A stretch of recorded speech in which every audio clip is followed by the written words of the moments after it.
unbelievably wins Keep their going. third overtime game on the road. I mean, they lost an overtime game on the road, WCC overtime game, but they've beaten Gonzaga, Portland, and they come back and win a game at Santa Clara with, again, Kennedy Schuler with the game winner as time runs out. I mean, it's just absolutely unbelievable. When you look at teams across the country who have played in overtime games, have won those overtime games, Oregon State is right up there. It seems like every time you turn around, they're giving you bang for your buck and playing an extra period or two. Yeah, and I think from a player or coach situation, that's the last thing you wanna do. You wanna always win in regulation, but it is pretty amazing to win 3 conference games in overtime on the road. You didn't think we were going to forget about Washington State, did you? I mean, they continue to chug along, don't they? Yeah, they're a team that we expected it to be sort of a slow build because of how much youth they have, 6 freshmen, all of those sophomores, and just 1 senior in Tara Wallack, and so, yeah, they have really starting to find some rhythm. Their Mhm. offense is up, their defense is improved, and they're really starting to play some of their best basketball. The Cougs dominate USF and Santa Clara. So we know that Washington State is tied atop the WCC standings with Gonzaga. Oh, baby. How about that rivalry? And those two are rocking and rolling. Yeah, they are, they're in such close proximity, Yep. and, you share the Spokane airport if you're not flying in and out of Pullman, and it's just gonna be a rivalry just to continue to watch, and it's gonna be great when we see, the game 2 of that rivalry and see who gets the tiebreaker or if that one's a soft as well. All right. So you mentioned the fact that Washington State has this dynamic mix of veterans and young pups.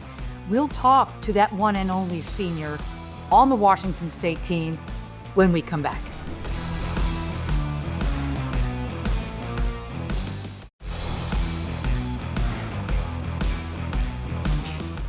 Welcome back to Points in the Paint. We promised you a really great guest, and we are going to deliver the goods. Washington State senior Tara Wallack. Tara, thank you so much for joining us today. Of course. Thank you for having me. Heck yeah. All right, let me ask you this. You guys are coming off an absolute monster weekend sweep. Really solid assist to turnover ratio, lots of blocks, lots of steals, lots of bench points. Do those little things turn into really big things at this time of year? Yeah, I mean, we're at a crucial point of our season where winning is really important. And I think this weekend just proved what we can do and what the bench can provide for the team coming in. I think everyone showed up this weekend and just did a really good job. Terry, you grew up you know about winning because you grew up in a very, accomplished athletic family. Your dad wrestled, your mom played volleyball and ran track at the University of British Columbia, I think. Your brother played hockey, another brother played basketball. What was it like growing up? I know you're from British Columbia, but what was that like growing up around all those great athletes?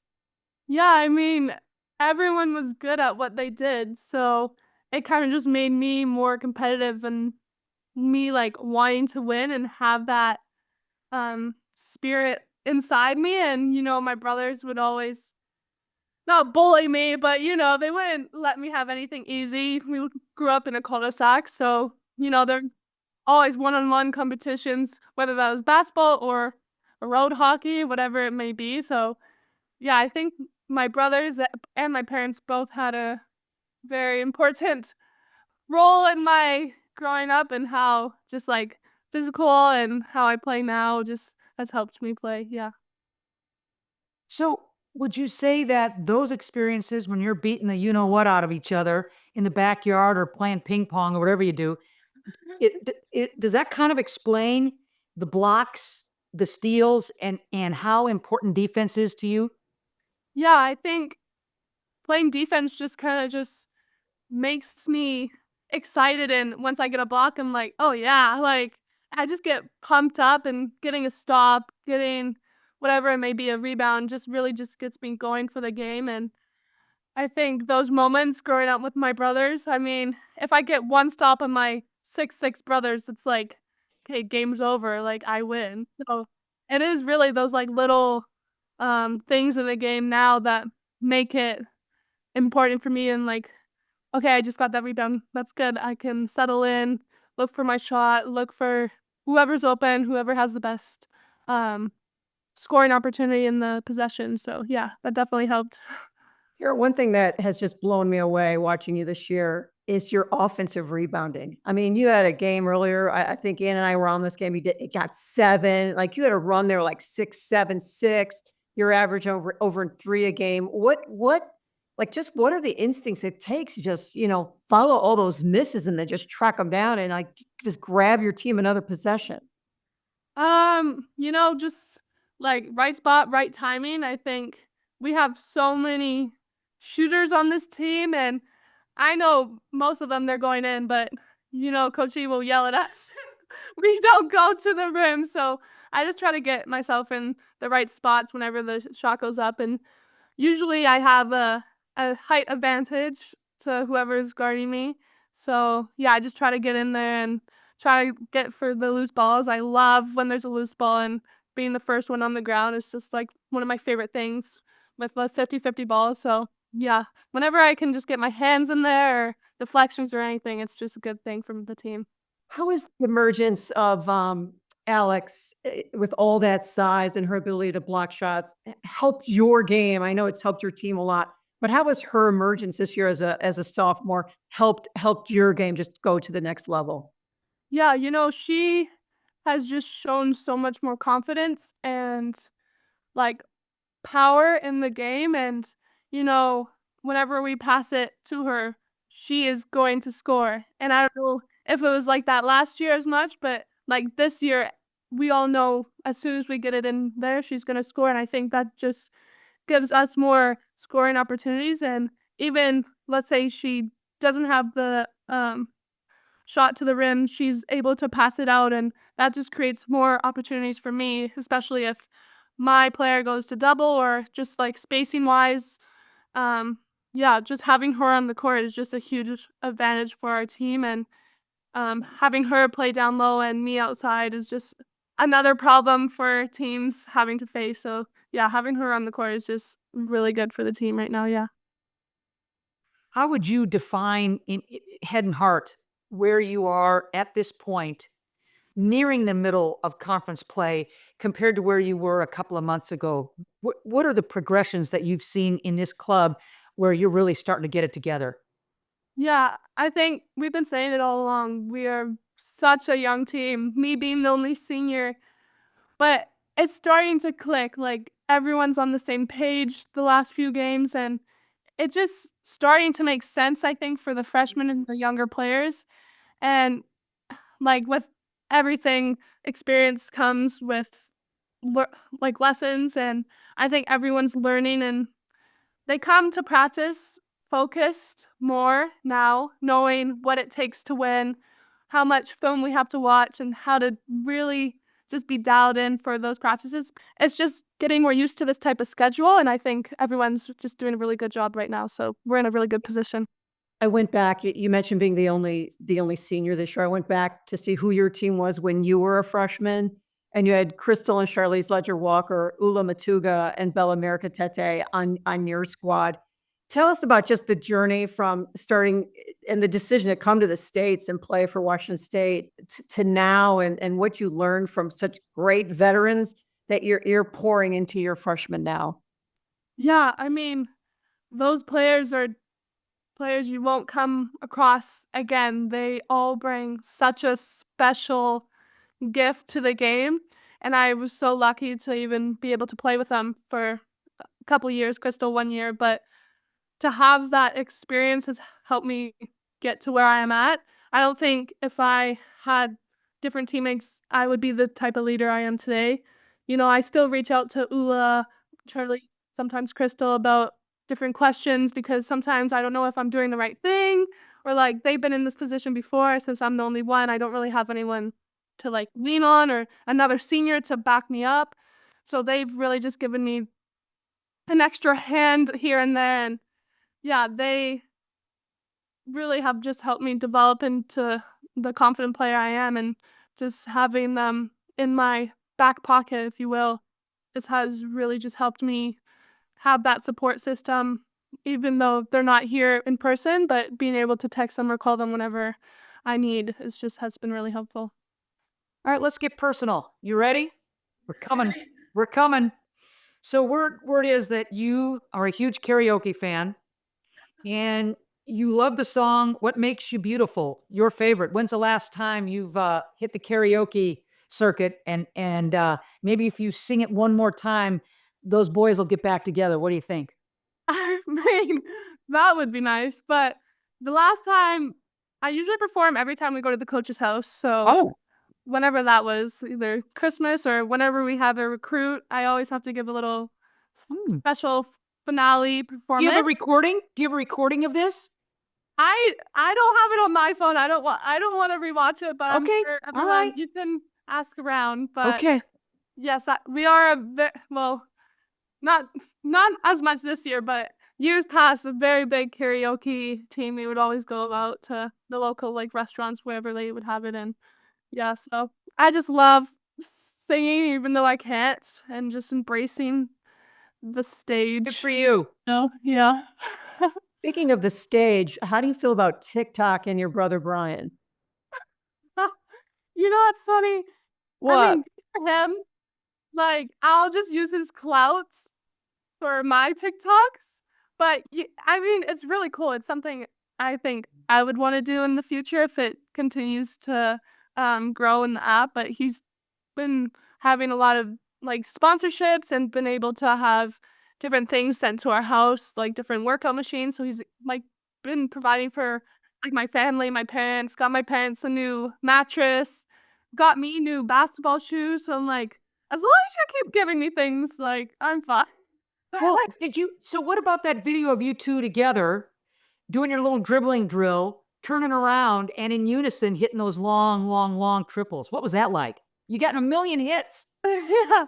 I mean, it's just like one of those things we see online. We're like, oh, that would be pretty cool. Or we just make up something really fast and the people love it. The people love it. They can't get enough. Yeah. Okay, so right now, classes obviously back in session. You're taking a self-defense class and some wine tasting or wine making class. What the heck? Wine tasting was last semester, but Oh. yes, I got my certificate. So if you ever need someone to serve alcohol to you in the state of Washington, right here. But this semester I'm doing self-defense and Pilates and a leadership class. But yeah, it's a very easygoing senior year last semester. So do your work early and then finish, heavy on the wine tasting. Exactly. Yeah. Okay, so wine tasting was last semester. Self-defense is this semester. You're still rocking and rolling with Brian, maybe figuring out some TikTok stuff, and you've got room for basketball. Mm-hmm. All right. Before we let you go, your club is hitting that pivotal point of the season. What's next for Washington State? What can be that dream come true for Washington State?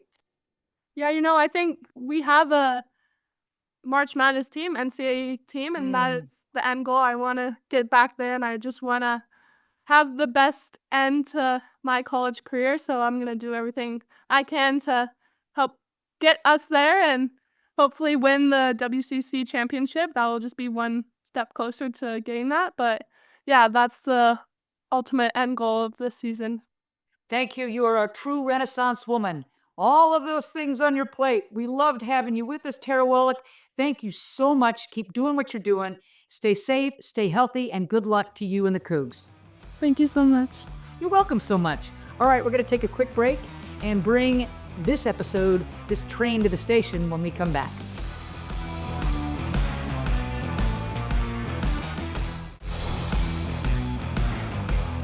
Welcome back to Points in the Paint. We're going to close out our 5th episode, looking at standings again, and Mayor, we're going to look forward to the games coming up. We've already done 4 of these things, now 5. We're making hay. Yeah, we are. And it's the more we get into this and see these teams play and these individuals, we just are learning more and more about the stories.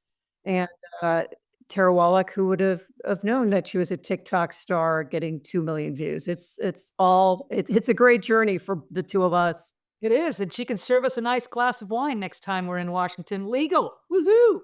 All right, quick hit on the standings, Mayor, before we talk about games coming up. When you look at the standings, there are still an awful lot of teams who are thinking, why not us? Yeah, but I think I put last week's and this week's side by side as I was trying to just kind of get ready for the podcast, and what a difference a week makes because a week ago we uh we had all these teams tied, 5 teams tied for first place, but we still have 7 of the 11 teams tied or within 2 games of first place. That's extraordinary, and it really shows you that one, the parity, but also what matters is when you play teams and what your schedule is. And things are just going to continue to get more and more interesting as we get into this. And we've also seen the significance of injuries and what has happened to USF with the injury of Deborah Dos Santos, and things have gotten really tough for the Dons. So, above all things, stay healthy. And Mayor, any other games just jump off the page? Well, I think obviously the Thursday game with Portland, going to Washington State to play, we're at one of those, something's gotta give. This is the first meeting of the season between the 2, so that's significant as well. There will be a second one, and I love that about this conference this year is everyone's gonna play each other twice. So you're really gonna get a good evaluation. At the end, we're gonna know, like, where people stand, but can Portland continue the bounce back? Where are they headed? And Washington State, we just talked to Miss Wallack, and we know that they're on an upward trend. But every game, especially at the top right now, very significant in the standings, and just look forward to seeing what happens in that one. Keep in mind, it's the first time Washington State and Portland have played since 2022. That was in the Rose City, and Washington State completes the largest comeback in program history in that game to swipe one from Portland. It's going to impact the standings for sure. Another one I'm looking at, and I'd love your take, Oregon State at USF. The Dons hurting. Can they right the ship? Oregon State needing one as well. Yeah, I think Oregon State has played really well, and then, they've had some games where they don't play as well. Yeah. So, and when you take it on the road with all those overtime wins that they've had had a lot of nail biters, and I hope that San Francisco just really continues to get it together and figure things out, but that will certainly be a terrific game to keep our eye on as well.